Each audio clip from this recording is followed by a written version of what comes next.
আপনার মন খারাপ হলে আপনি এই সূরাটা পড়বেন, আপনার মন ভালো হয়ে যাবে।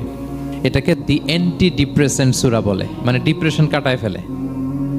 আমাদের এরকম অনেক সময় হয় না যে হতাশ, দেয়ালে পিঠ ঠেকে গেছে, কোনো বের হওয়ার রাস্তা নাই, কই যাব, কোথাও সফলতা নাই, সবাই আমাকে ভুল বুঝতেছে, এরকম মাঝে মাঝে হয় না আমাদের? আমাদের সবার লাইফে আপস অ্যান্ড ডাউনস আছে। আপনি যখন ভারাক্রান্ত হবেন, কষ্টে থাকবেন, এই সূরাটা পড়বেন, দেখবেন যে আপনার ডিপ্রেশন দূর হয়ে গেছে।